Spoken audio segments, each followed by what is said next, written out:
C'était le soir du 24 décembre, une soirée que j'attendais depuis des semaines avec un mélange d'excitation et d'appréhension. Cette année, nous avions décidé de célébrer Noël chez mes beaux-parents, dans leur grande maison en banlieue parisienne. Je m'appelle Amélie, j'ai 32 ans, et je suis mariée à François depuis 5 ans. Notre relation a toujours été compliquée, surtout à cause de sa famille, mais je n'aurais jamais pu imaginer ce qui allait se passer ce soir-là. Dès notre arrivée, l'atmosphère était chargée d'une tension palpable. Ma belle-mère, Gisèle, nous a accueillis avec son habituel sourire forcé, tandis que mon beau-père, Pierre, se contentait d'un hochement de tête distant. Leurs autres enfants, Marc et Sophie, étaient déjà là avec leurs conjoints respectifs, formant un tableau familial qui semblait parfait de l'extérieur. La maison était magnifiquement décorée. Un immense sapin trônait dans le salon, ses branches ployant sous le poids des boules de Noël scintillantes et des guirlandes dorées. L'odeur de cannelle et de pain d'épices flottait dans l'air, se mêlant aux effluves du vin chaud qui mijotait dans la cuisine. Tout semblait si normal, si festif, que j'ai presque réussi à me convaincre que cette soirée serait différente des précédentes. L'Amélie, ma chérie, viens m'aider à la cuisine, m'a lancé Gisèle d'un ton mielleux qui ne présageait rien de bon. J'ai jeté un coup d'œil à François, espérant un soutien qui n'est jamais venu. Il s'est contenté de hausser les épaules avant de se diriger vers le bar pour se servir un verre. Dans la cuisine, Gisèle s'affairait autour de la dinde, vérifiant sa cuisson pour la énième fois. Et tu sais, Amélie, a-t-elle commencé sans me regarder, une bonne épouse devrait savoir comment préparer un repas de Noël digne de ce nom. J'ai serré les dents, ravalant la réplique cinglante qui me brûlait les lèvres. Ce n'était ni le moment ni l'endroit pour une confrontation. Le dîner s'est déroulé dans une ambiance étrange, oscillant entre les conversations superficielles et les silences gênants. Je sentais les regards en coin de Gisèle, ses petits commentaires acides glisser entre deux bouchées de foie gras. François, comme à son habitude, restait muet, se contentant de hocher la tête aux propos de ses parents. Enfin, le moment tant attendu de l'échange des cadeaux est arrivé. Nous nous sommes tous rassemblés autour du sapin, les yeux brillants d'anticipation. Les enfants de Marc et Sophie étaient surexcités, déchirant les emballages avec des cris de joie. J'observais la scène avec un mélange de tendresse et de mélancolie, pensant à l'enfant que François et moi n'avions toujours pas. Amélie, voici ton cadeau, a annoncé Gisèle, me tendant une boîte soigneusement emballée. Son sourire avait quelque chose de prédateur qui m'a fait frissonner.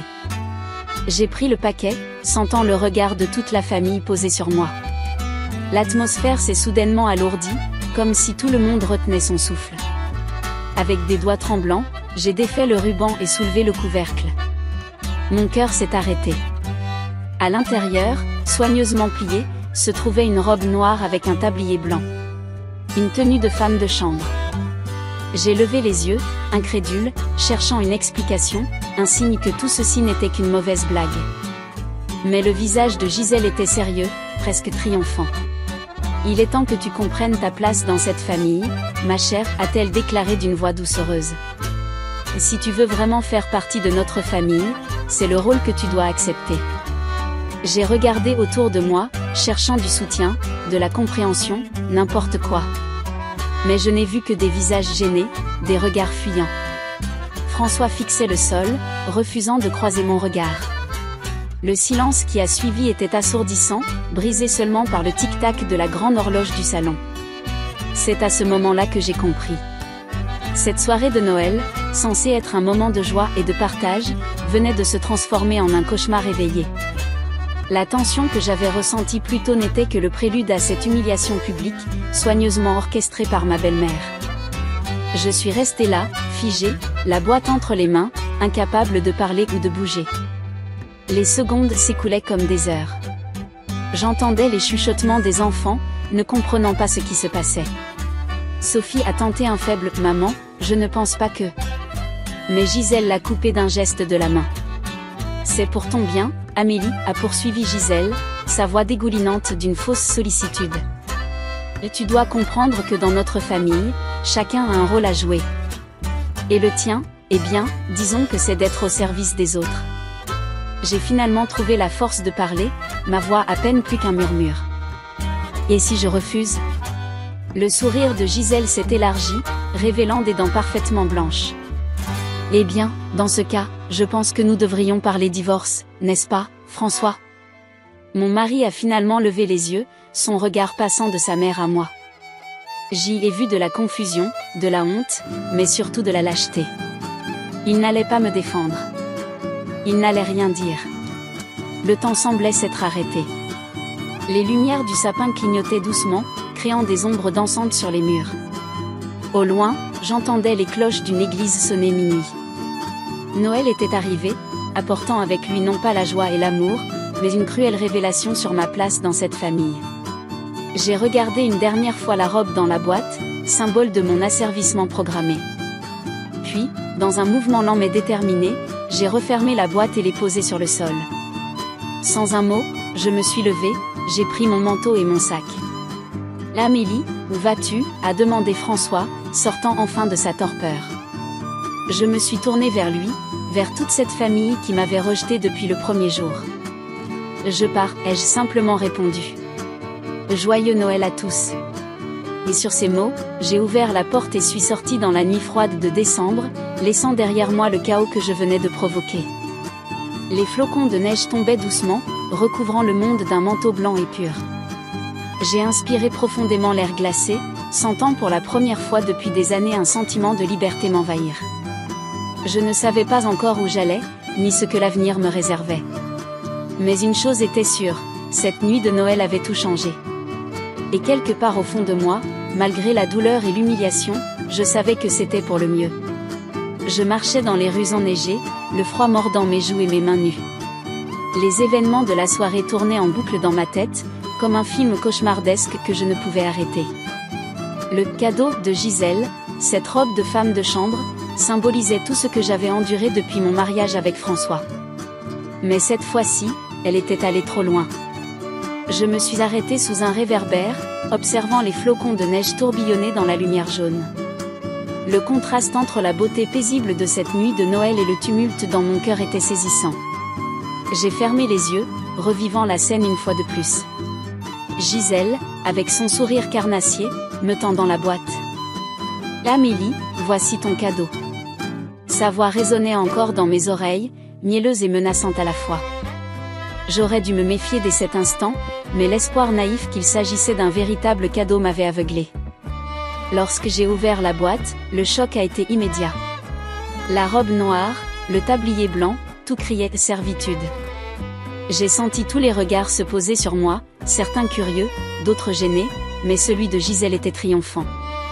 Il est temps que tu comprennes ta place dans cette famille, ma chère, avait-elle déclaré, sa voix dégoulinante d'une fausse bienveillance. Si tu veux vraiment faire partie de notre famille, c'est le rôle que tu dois accepter. Ces mots m'avaient frappé comme une gifle.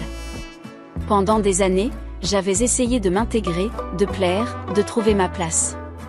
Et voilà que Gisèle me révélait sans embâche ce qu'elle attendait réellement de moi, non pas une belle-fille, non pas une épouse pour son fils, mais une domestique. Le silence qui a suivi était assourdissant. J'ai cherché du soutien autour de moi, mais je n'ai trouvé que des regards fuyants. Marc et Sophie, le frère et la sœur de François, semblaient mal à l'aise, mais personne n'osait contredire Gisèle. Pierre, mon beau-père, fixait son verre de vin comme s'il contenait les secrets de l'univers. Et François, mon mari, l'homme que j'aimais, restait là, immobile, les yeux rivés au sol. Son silence était plus éloquent que n'importe quel discours. Il ne me défendrait pas. Il ne s'opposerait pas à sa mère. Comme toujours, il choisirait la voie de la moindre résistance. Et si je refuse, ai-je finalement demandé, ma voix à peine audible. Le sourire de Gisèle s'est élargi, révélant ses dents parfaitement blanches.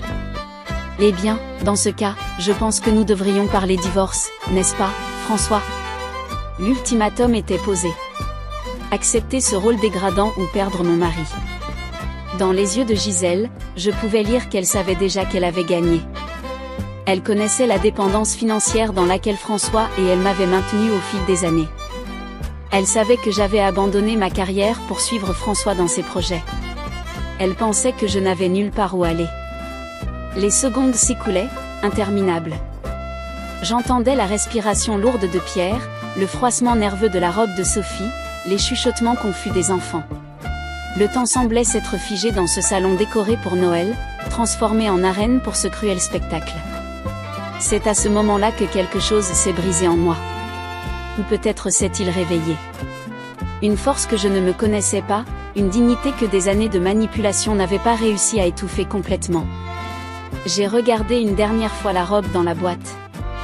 Ce bout de tissu représentait tout ce que j'avais enduré, les remarques acerbes de Gisèle sur ma façon de tenir la maison, les comparaisons constantes avec les vraies femmes de la haute société, les attentes irréalistes, les critiques incessantes.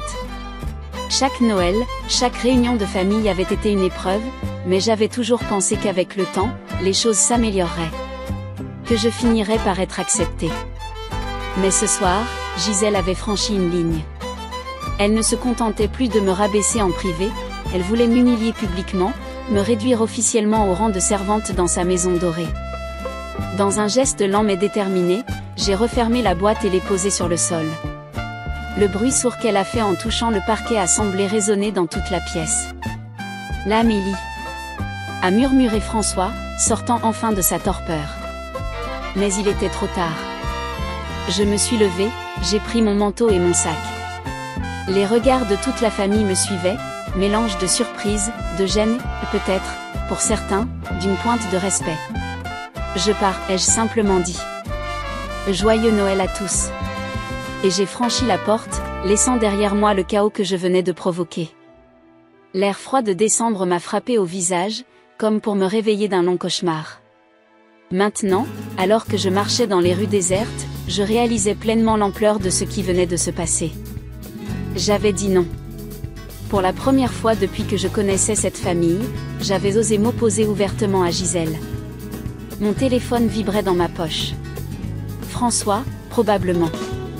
Ou peut-être Gisèle, furieuse que son plan ait échoué. Je l'ai ignoré. Je n'étais pas prête à affronter les conséquences de mes actes.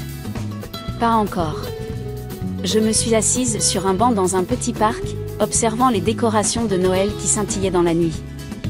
Les mots de Gisèle résonnaient encore dans ma tête, si tu veux vraiment faire partie de notre famille. Mais voulais-je vraiment faire partie d'une famille qui me traitait ainsi? Qui me considérait comme inférieure, comme un objet à modeler selon leurs désirs? Le divorce. Gisèle l'avait brandi comme une menace, mais à cet instant, assis dans le froid de cette nuit de Noël, je me demandais si ce ne serait pas une libération. La fin d'année de manipulation, de critiques, de tentatives vaines pour plaire à des gens qui ne m'accepteraient jamais vraiment. Mais la peur était là, tapie dans un coin de mon esprit. Que allais-je devenir? Où irais-je? J'avais abandonné tant de choses pour ce mariage, pour cette famille qui ne m'avait jamais vraiment accueillie. Je repensais à la jeune femme que j'étais avant de rencontrer François. Ambitieuse, indépendante, pleine de rêves. Où était-elle passée? S'était-elle complètement effacée sous les coups de boutoir de Gisèle et la passivité de François? Non, me suis-je dit. Elle était toujours là, quelque part. Et ce soir, pour la première fois depuis longtemps, elle avait refait surface. Elle avait dit non. Le son lointain des cloches d'une église m'a rappelé que c'était Noël. Une nuit censée être remplie d'amour, de partage et de joie. Et me voilà, seule sur un banc, sans savoir où aller. Mais étrangement, malgré le froid, malgré l'incertitude, je me sentais plus légère que je ne l'avais été depuis des années. J'avais peut-être perdu une famille ce soir, mais j'avais retrouvé quelque chose de bien plus précieux, ma dignité. Le chemin qui m'attendait serait difficile, j'en étais consciente. Mais pour la première fois depuis longtemps, je sentais que j'avais le contrôle de ma vie. Gisèle ne déciderait plus de mon sort. François ne pourrait plus se cacher derrière son silence complice. J'ai levé les yeux vers le ciel étoilé, laissant les flocons de neige fondre sur mon visage.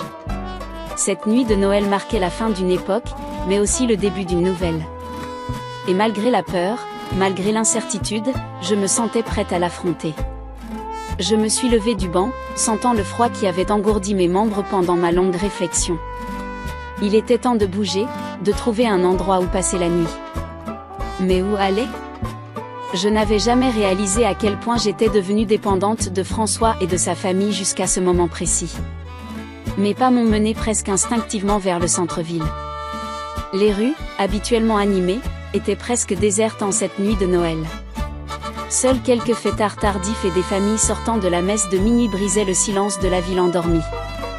J'ai marché sans but précis, laissant mes pensées vagabonder.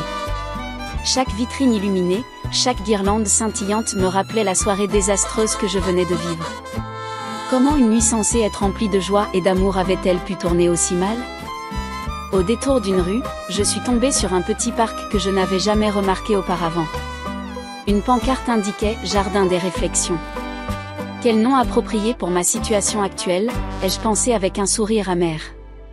J'ai poussé la grille et suis entrée. Le parc était magnifique, même en plein hiver. Des lanternes disséminées le long des allées créaient une atmosphère féerique, leur lumière douce se reflétant sur la neige fraîchement tombée. Au centre, une petite fontaine continuait de murmurer doucement, défiant le gel. Je me suis assise sur un banc face à la fontaine, savourant le calme qui régnait ici. Pour la première fois depuis que j'avais quitté la maison de mes beaux-parents, je me suis autorisée à respirer profondément, à laisser mes émotions remonter à la surface. La colère a été la première à se manifester. Colère contre Gisèle et son cadeau humiliant. Colère contre François et son silence complice. Colère contre moi-même pour avoir supporté cette situation pendant si longtemps. Comment ai-je pu en arriver là, ai-je murmuré, ma voix se perdant dans la nuit. Je me suis souvenu de ma première rencontre avec François, il y a 7 ans. J'étais alors une jeune architecte prometteuse, pleine d'ambition et de rêves. François m'avait séduite par son charme, son intelligence, sa vision du monde. Il parlait de grands projets, de voyages, d'une vie remplie d'aventures. Nos premiers mois ensemble avaient été idylliques. Puis était venue la rencontre avec sa famille. Dès le début, j'avais senti que Gisèle ne m'approuvait pas. Trop simple, pas assez raffinée pour son précieux fils. Mais j'étais amoureuse, et j'étais déterminée à lui prouver qu'elle avait tort. Les années suivantes avaient été un long processus d'érosion. Petit à petit, j'avais renoncé à mes ambitions professionnelles pour me conformer à l'idée que Gisèle se faisait d'une bonne épouse. J'avais changé ma façon de m'habiller, de parler, même de penser, dans l'espoir vain de gagner son approbation. Et François ? Il restait spectateur de ce lent effacement, ne prenant jamais vraiment position. « Tu sais comment est ma mère », disait-il souvent pour excuser son comportement. Ça lui passera avec le temps. Mais le temps n'avait rien arrangé. Au contraire, Gisèle était devenue de plus en plus exigeante, de plus en plus critique. Chaque dîner de famille était devenu une épreuve, chaque fête une occasion de me rabaisser subtilement. Et ce soir, elle avait franchi la ligne. Cette robe de femme de chambre. Je frissonnais rien qu'en y repensant. Ce n'était pas seulement un cadeau inapproprié, c'était une déclaration. Une façon de me dire clairement quelle était ma place dans leur famille. La tristesse a succédé à la colère. Tristesse pour la jeune femme pleine d'espoir que j'étais et que j'avais perdue en cours de route. Tristesse pour ces années gâchées à essayer de plaire à des gens qui ne m'accepteraient jamais vraiment. Mais au milieu de cette tristesse, une petite flamme de détermination a commencé à brûler. N'était-ce pas l'occasion que j'attendais sans le savoir ? L'opportunité de reprendre ma vie en main, de redevenir la femme que j'étais censée être ? J'ai sorti mon téléphone de ma poche. 15 appels manqués de François, 5 de Sophie, sa sœur. Même un de Pierre, mon beau-père, ce qui était une première.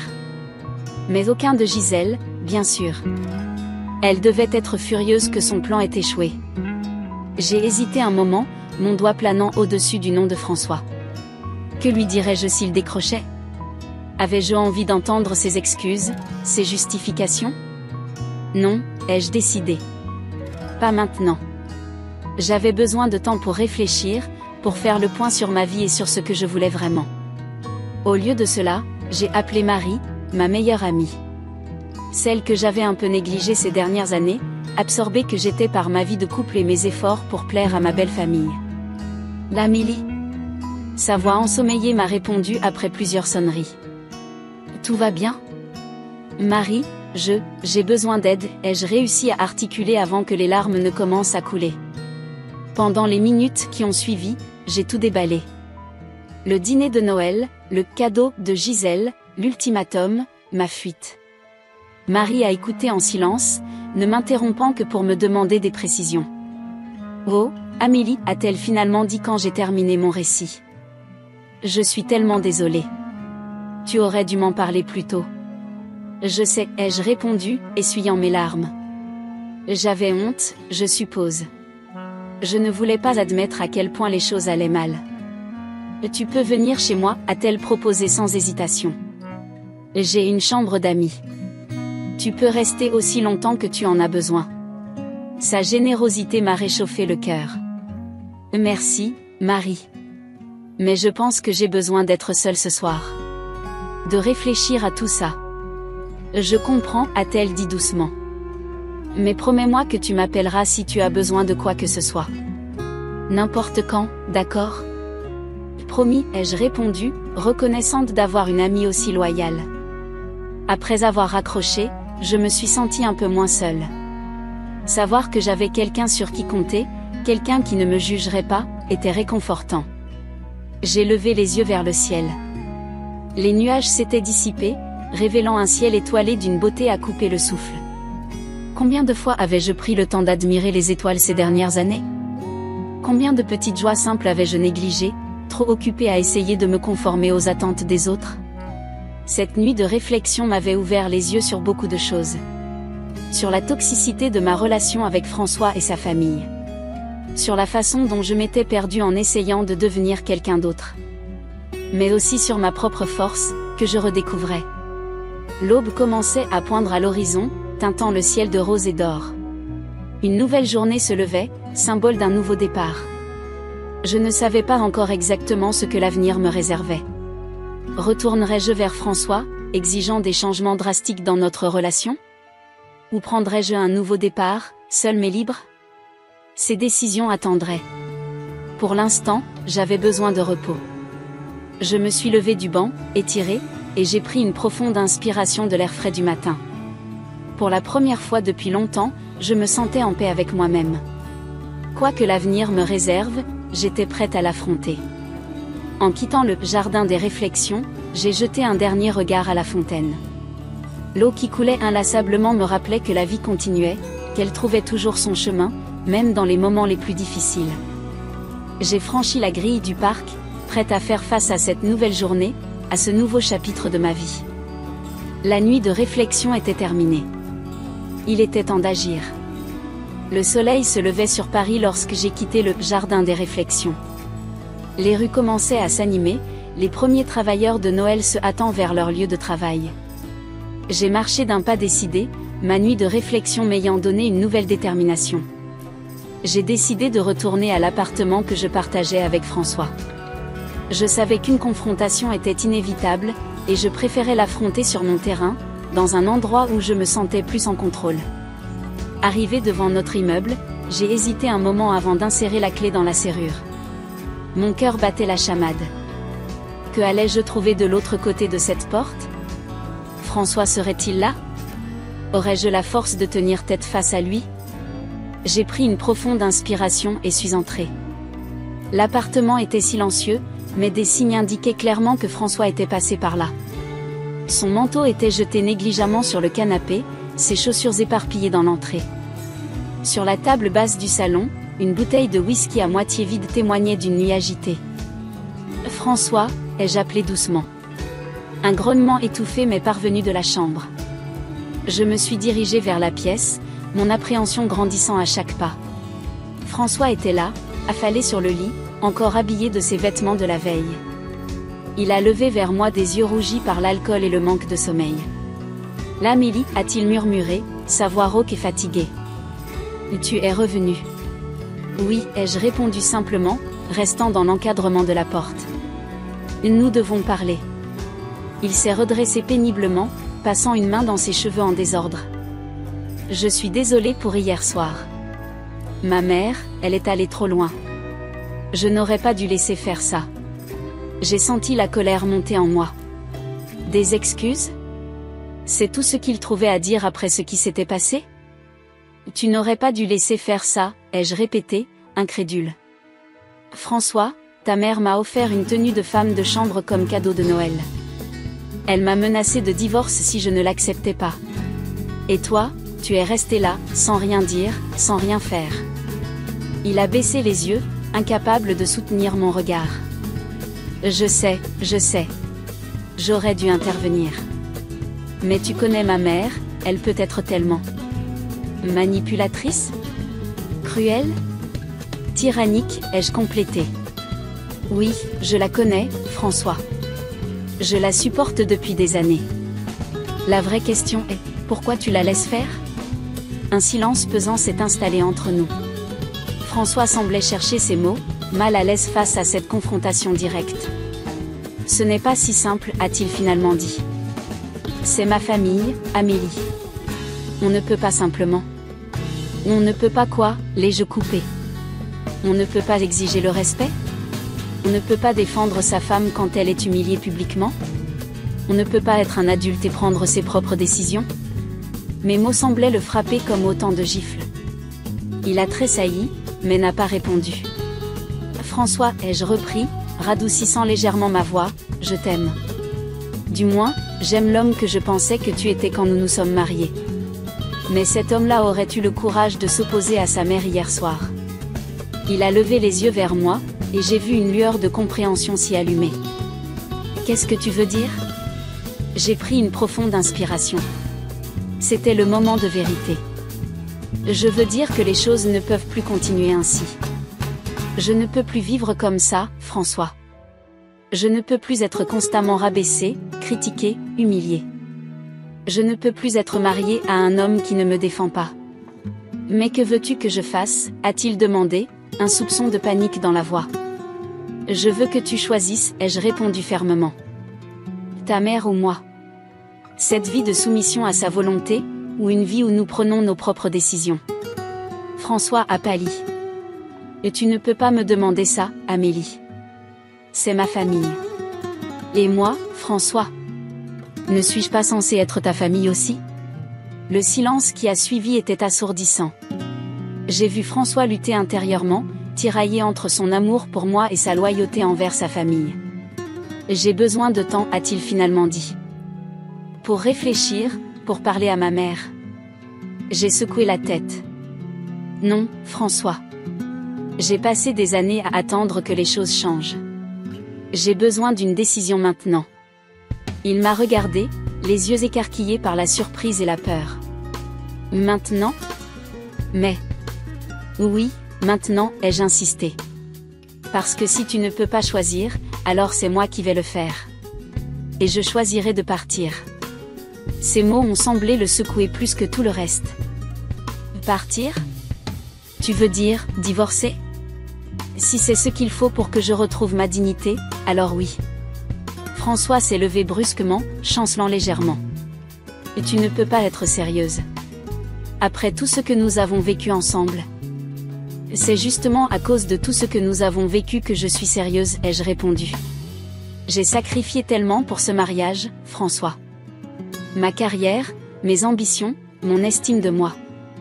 Et pourquoi? Pour être traitée comme une domestique par ta mère? Il a fait un pas vers moi, tendant la main comme pour me toucher, mais je me suis reculée. Là, Amélie, je t'en prie. Nous pouvons arranger les choses. Je parlerai à ma mère, je lui dirai. Non, l'ai-je coupé. Ce n'est pas à ta mère que tu dois parler. C'est à moi. Dis-moi que tu es prêt à couper les ponts avec elle si nécessaire. Dis-moi que tu me choisiras, moi, plutôt que sa tyrannie. François a ouvert la bouche, puis l'a refermée. J'ai vu la lutte dans ses yeux, le conflit entre son désir de me garder et sa peur de s'opposer à sa mère. Je ne peux pas, a-t-il finalement murmuré. Je ne peux pas choisir comme ça. Ces mots, bien que prévisibles, m'ont frappé comme un coup de poing. Malgré tout, une part de moi avait espéré qu'il choisirait notre amour. Mais la réalité était là, brutale et indéniable. Alors c'est moi qui choisis, ai-je dit, ma voix tremblante malgré mes efforts pour rester calme. Je pars, François. Je ne peux plus vivre comme ça. Il m'a regardé, les yeux écarquillés par la panique. Non, attends. On peut en discuter, trouver une solution. Mais j'avais déjà commencé à rassembler mes affaires, jetant des vêtements dans une valise. François me suivait, continuant à plaider, à promettre que les choses changeraient. Mais je ne l'écoutais plus. Ma décision était prise. En moins d'une heure, j'avais rassemblé l'essentiel de mes affaires. François se tenait dans l'entrée, l'air perdu et désemparé. « S'il te plaît, Amélie, a-t-il tenté une dernière fois. Ne fais pas ça. » J'ai posé ma main sur la poignée de la porte, puis me suis retournée vers lui. « Je t'ai aimé, François. Une partie de moi t'aimera toujours. Mais je m'aime plus. Et je mérite mieux que ça. » Sur ces mots, j'ai ouvert la porte et suis sortie, laissant derrière moi mon mariage, mes années de soumission, et l'homme qui n'avait pas eu le courage de me choisir. Dans l'ascenseur, j'ai senti les larmes couler sur mes joues. Mais pour la première fois depuis longtemps, ce n'étaient pas des larmes de tristesse ou de frustration. C'étaient des larmes de soulagement, de libération. En sortant de l'immeuble, j'ai pris une profonde inspiration. L'air frais du matin m'a semblé plus vivifiant que jamais. Une nouvelle vie m'attendait, pleine d'incertitudes certes, mais aussi de possibilités. J'ai sorti mon téléphone et appelé Marie. « C'est fait », ai-je dit quand elle a décroché. J'ai quitté François. « Oh, Amélie », a-t-elle répondu, sa voix pleine de compassion. « Tu veux que je vienne te chercher ?»« Oui, s'il te plaît », ai-je répondu, sentant soudain tout le poids de la fatigue et des émotions des dernières 24 heures. « J'arrive tout de suite », a-t-elle dit. « Tiens bon, ma chérie. Tu as fait le bon choix. » En raccrochant, j'ai réalisé qu'elle avait raison. Malgré la douleur, malgré la peur de l'inconnu, je savais au fond de moi que j'avais fait le bon choix. La confrontation était terminée, et j'en étais sortie plus forte que jamais. Les semaines qui ont suivi mon départ de l'appartement de François ont été un tourbillon d'émotions et de changements. J'ai temporairement emménagé chez Marie, ma fidèle amie, qui m'a offert non seulement un toit, mais aussi un soutien inestimable pendant cette période tumultueuse. Les premiers jours ont été les plus difficiles. Je me réveillais parfois en pleine nuit, désorientée, cherchant François à mes côtés avant de me rappeler que tout avait changé. La réalité de ma décision me frappait alors de plein fouet, mélange de soulagement et de peur de l'inconnu. François a essayé de me contacter à plusieurs reprises. Ses messages oscillaient entre supplications et promesses de changement. « Je parlerai à ma mère, les choses seront différentes, reviens, je t'en prie. » Mais à chaque fois, je sentais le manque de conviction derrière ces mots. Il n'avait toujours pas compris que le problème n'était pas seulement sa mère, mais aussi son incapacité à prendre position, à me défendre, à être l'homme dont j'avais besoin. Gisèle, quant à elle, est passée par différentes phases. D'abord le déni, puis la colère. Elle a même essayé de me contacter directement, alternant entre des accusations de briser sa famille et des tentatives maladroites de réconciliation. J'ai fini par bloquer son numéro, réalisant que ces interactions ne faisaient que me ramener en arrière. C'est lors d'une soirée particulièrement difficile, alors que je pleurais sur l'épaule de Marie, que j'ai pris une décision qui allait changer le cours de ma vie. « Et tu sais », m'a dit Marie en me tendant un mouchoir, « tu as toujours été passionnée par l'architecture. Pourquoi ne pas reprendre là où tu t'étais arrêtée ?» Ces mots ont résonné en moi comme un écho lointain de mes rêves oubliés. L'architecture. Ma passion, mon ambition, tout ce que j'avais mis de côté pour plaire à François et à sa famille. Le lendemain matin, j'ai commencé mes recherches. J'ai découvert qu'une université locale proposait un programme de mise à niveau pour les professionnels souhaitant reprendre leurs études en architecture. C'était comme si l'univers m'envoyait un signe. L'inscription n'a pas été facile. J'ai dû passer des entretiens, prouver que malgré les années d'inactivité, ma passion et mes compétences étaient toujours là. Mais chaque étape du processus m'a rappelé pourquoi j'aimais tant ce domaine. Le jour où j'ai reçu la lettre d'acceptation a été un tournant. Pour la première fois depuis mon mariage, j'ai senti que je reprenais le contrôle de ma vie. J'ai pleuré, mais cette fois-ci, c'était des larmes de joie et d'espoir. Parallèlement à mes études, j'ai commencé une thérapie. Les séances m'ont aidé à comprendre comment j'en étais arrivée à perdre autant de moi-même dans mon mariage. J'ai appris à reconnaître les signes d'une relation toxique, à établir des limites saines, et surtout, à me valoriser. Les mois ont passé, et je me suis plongée corps et âme dans mes études. Chaque nouveau concept appris, chaque projet réalisé était comme une pierre posée dans la reconstruction de mon estime de soi. Je redécouvrais la femme que j'étais avant François, mais en mieux, plus forte, plus sage, plus résiliente. Un jour, alors que je travaillais sur un projet d'urbanisme durable, j'ai eu une révélation. Je ne voulais pas seulement concevoir des bâtiments, je voulais créer des espaces qui auraient un impact positif sur la vie des gens. Des lieux qui favoriseraient l'entraide, la communauté, l'épanouissement personnel. Cette idée est devenue mon moteur, ma nouvelle mission. C'est à cette période que j'ai rencontré Lucas, un professeur invité spécialisé en architecture écologique. Nos discussions passionnées sur l'avenir de l'urbanisme ont rapidement évolué en une amitié profonde. Contrairement à François, Lucas m'encourageait dans mes ambitions, valorisait mes idées. Pour la première fois depuis longtemps, je me sentais vraiment écoutée et comprise. Un soir, alors que nous travaillions tard sur un projet, Lucas m'a regardée avec une intensité qui m'a fait frissonner. « Tu sais, Amélie, a-t-il dit doucement, tu es une femme extraordinaire. La façon dont tu as repris ta vie en main, ta passion pour ce que tu fais, c'est inspirant. » J'ai senti mes joues s'empourprer. « Merci, Lucas. Ça signifie beaucoup pour moi. » Il a hésité un moment, puis a ajouté, « Je me demandais si, peut-être, tu accepterais de dîner avec moi un soir ? Pas pour travailler, juste pour être ensemble. » Mon cœur s'est emballé. Une part de moi était terrifiée à l'idée de s'ouvrir à nouveau, de risquer d'être blessée. Mais une autre part, plus forte, me poussait à saisir cette chance. « J'adorerais ça », ai-je répondu avec un sourire. Notre premier rendez-vous a été magique. Nous avons parlé pendant des heures, de nos rêves, de nos craintes, de nos espoirs pour l'avenir. Avec Lucas, je n'avais pas besoin de me censurer ou de prétendre être quelqu'un d'autre. Je pouvais être moi-même, pleinement et sans réserve. Notre relation a évolué lentement, naturellement. Lucas respectait mon besoin d'indépendance, comprenait mes hésitations liées à mon passé. Il ne cherchait pas à me changer ou à me contrôler, mais m'encourageait à m'épanouir. Un an après avoir quitté François, j'ai reçu les papiers du divorce. En les signant, j'ai ressenti un mélange de tristesse et de soulagement. C'était la fin officielle d'un chapitre de ma vie, mais aussi le début d'un nouveau. Ce soir-là, Lucas m'a emmené dîner pour célébrer. Pas le divorce en soi, mais ma liberté retrouvée, mon nouveau départ. « À toi, Amélie », a-t-il dit en levant son verre.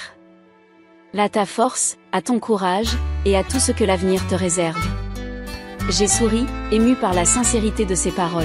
« À nous », ai-je répondu. « À cette vie que nous construisons, jour après jour. » Quelques mois plus tard, j'ai obtenu mon diplôme avec les honneurs.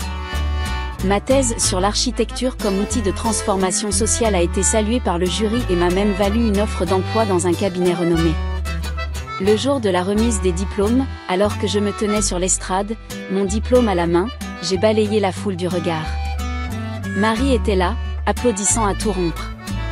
Lucas, au premier rang, me regardait avec fierté et amour. Et quelque part au fond de la salle, j'ai aperçu une silhouette familière. François. Nos regards se sont croisés pendant un bref instant. Dans ses yeux, j'ai lu du regret, peut-être même de l'admiration. J'ai simplement hoché la tête dans sa direction, sans animosité. Ce geste était ma façon de tourner définitivement la page, de lui montrer que j'avais avancé, que j'étais heureuse. En descendant de l'estrade, je me suis dirigée vers Lucas et Marie. Lucas m'a prise dans ses bras, me faisant tournoyer de joie. « Tu as réussi, mon amour », a-t-il murmuré à mon oreille. « Je suis tellement fière de toi. » Marie nous a rejoints, les larmes aux yeux. « Ma petite Amélie », a-t-elle dit en m'étreignant. « Regarde tout ce chemin que tu as parcouru. » En effet, quel chemin parcouru.